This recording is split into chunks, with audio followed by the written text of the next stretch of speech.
બેસી રવિ ઘેર હાલ્યા રે રથ બેસી.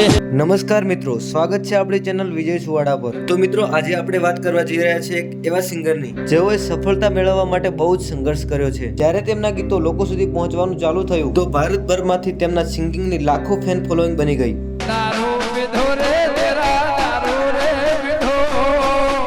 ગમન સાંથલ સિંગર હોવાની સાથે સાથે દીપોમાના ઉપાસક પણ છે. ભુવાજી હોવાના કારણે તેઓ એટલા વ્યસ્ત હોય છે કે તેઓ પોતાના ઘરે અમુક જ સમયે જોવા મળે છે. ગમન સાંથલ એ ગુજરાતી સિંગિંગ લાઈનના નંબર 1 કલાકાર છે.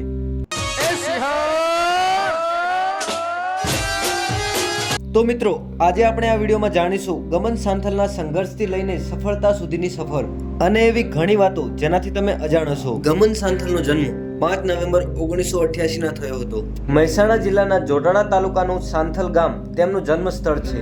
ગમન સાંથલના પિતાનું નામ રાયભણભાઈ રબારી છે અને તેઓ ગાયો ભેંસોના વેપારનું કામ કરતા હતા. અને ગમન સાંથલની માતાનું નામ ગંગાબા છે. તેઓએ પ્રાથમિક શિક્ષણ સાંથલ ગામમાં જ મેળવ્યું હતું. ગમન સાંથલનું મોસાળ સાબરકાંઠાનું જીતોડ ગામ છે. ગમન સાંથલનું મોસાળમાં હુલામણું નામ ટીનો છે અને તેમના ગામ સાંથલમાં તેમનું નાનપણનું નામ ગૌતમ હતું. તેમની પત્નીનું નામ રબારી મિત્તલબેન છે.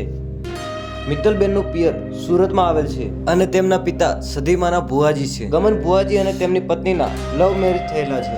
અત્યારે તેઓ સાંથલ ગામમાં જ રહે છે અને તેમને 3 બાળકો છે, જેમાં દીકરો જયદીપ અને 2 દીકરીઓ દીપશ્રી અને લાખુ. તેમના ખાસ મિત્રનું નામ લક્ષ્મણભાઈ રબારી છે, જેઓ મહેસાણા જિલ્લાના પાલાવાસના ગામના વતની છે.